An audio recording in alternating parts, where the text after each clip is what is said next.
राम जी आए और सीता जी को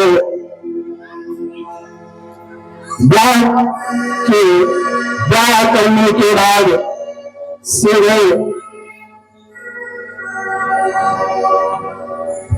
अयोध्या में आकर के कुछ दिन तक विश्राम किए।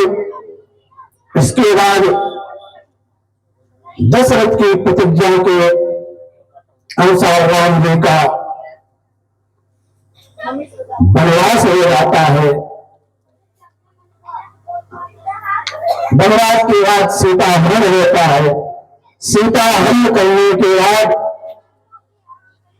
राम जी रावण को मारते हैं और रावण को मारने के बाद पुनः सीता जी को लेकर के आते हैं और एक द्रोही के कहने पर सीता जी को पुनः वनवास दे दिया और उसी क्रम में अश्वमेध यज्ञ किए और उसी अश्वमेध यज्ञ से राम जी का वो यश है वो चारों का पृथ्वी में फैल गया। इस तरह से राम जी ने सुंदर लीला इस पृथ्वी पर करके अपने धराधाम पर चले गए। बोलो श्री रामचंद्र भगवान की।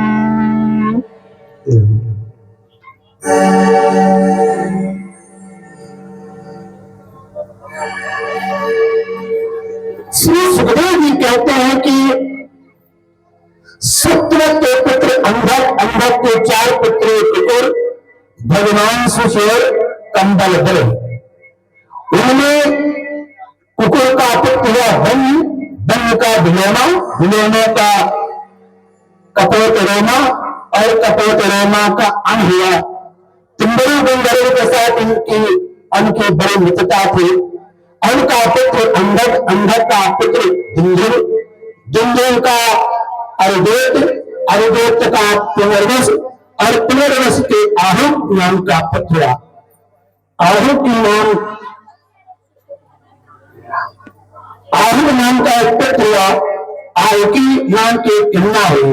आहुक के 2 पुत्र हुए, देवक और उग्रसेन। देवक के 4 पुत्र हुए, देवान, उपदेव, सुदेव और देववर्धन। इनकी एक 7 बहनें थी। हिता देवा, शांत देवा, उपदेवा, श्रीदेवा, देवरक्षिता, सहदेवा और देवकी।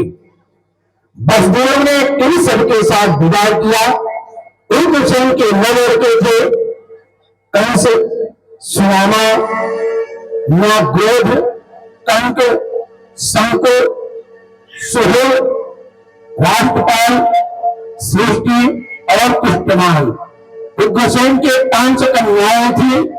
कंसा, कंसवती, कंका, सूर्य और राष्ट्रपालिका। इनका विवाह देवभाग और वसुदेव जी के छोटे भाइयों के साथ हुआ। वसुदेव जी जन्म के समय देवताओं ने नारायण बजाई थी, स्वयं बजने लगे थे, अतः उनका एक नाम आनंद दुंदुल भी पड़ा है। इसके पिता हुए वसुदेव आदि की 5 बहनें थी तथा कुंती, सुतदेवा, सुतकीर्ति, सुतशिला, राजा विदेवी, वसुदेव के पिता सूरसेन और उनके एक मित्र थे कुंतीभोज। कुंतीभोज की कोई संतान न थी, इसलिए सूरसेन ने पृथा नाम की अपनी बड़ी कन्या को दे दिया। पौरी, रोहिणी, भद्रा, मदिरा रोचना हुआ। देवकी, पोखरा, आसन, पतन, आनंद दुंदुभे। आनंद दुंदुभ वसुदेव जी की पौरवी, रोहिणी, भद्रा, मदिरा, रोचना, इला और देवकी आदि बहुत सी पत्नियां थी। रोहिणी के गर्भ से वसुदेव जी बलवान, गज, सारण, दुर्मद, विपुल, ध्रुव और किद आदि पुत्र हुए। पौरवी के गर्भ से उनके 12 पुत्र हुए। भूत, सुभद्र, भद्रवाह, दुर्मिद और भद्र आ गए। वसुदेव ने देवकी के गर्भ से 8 पुत्र उत्पन्न किए, जिनके 7 के नाम है कीर्तिमान, सुशील, भद्रसेन, रुद्र, संवर्धन, भद्र और शेषावतार बलराम थे। उन दोनों के अपने पुत्र स्वयं भगवान थे। परीक्षित, तुम्हारा परम सौभाग्यवती जो दादी सुभद्रा थी वो देवकी की ही कन्या थी। जब वे संसार में धर्म का ह्रास होता है, पाप की वृद्धि होती है, कई सर्वशक्तिमान भगवान हरि अवतार ग्रहण करते हैं। और भगवान जब अवतार होते हैं तो मथुरा में जन्म लेते हैं वसुदेव जी के घर, और वहां पर सुंदर कुछ दिन रह करके वहां से गोकुल में नींद लगा के घर चले गए। जो बाल बेटी और गौयों को सखी करना था, पूरा करके मथुरा लौट आए। ब्रज में मथुरा तथा द्वारका में रह करके अनेक प्रकार से सत्यों का श्रृंगार किया और बहुत से स्त्रियों का विवाह करके हजारों पुत्र उत्पन्न किए। साथ ही लोगों ने अपने स्वरूप, अपने साक्षात्कार करने वाले अपने प्राणी श्रोताशुकियों की मर्यादा स्थापित करने के लिए अनेक यज्ञों का भी कार्य किया। कौरव और पांडवों के बीच उत्पन्न हुए आपस के बड़ा झगड़ा से पृथ्वी का भार हल्का किया।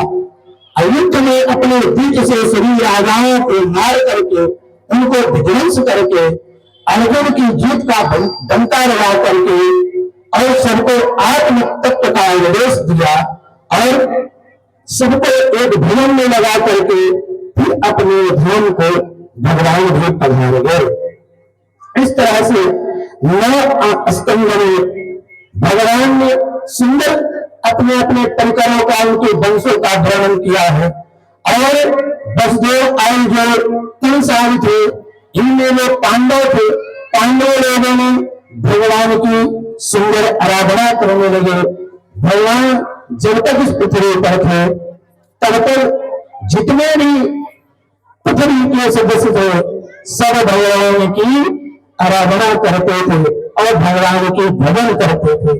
क्या भजन करते थे? भगवान की, भगवान के नियमों को देख करके कहते थे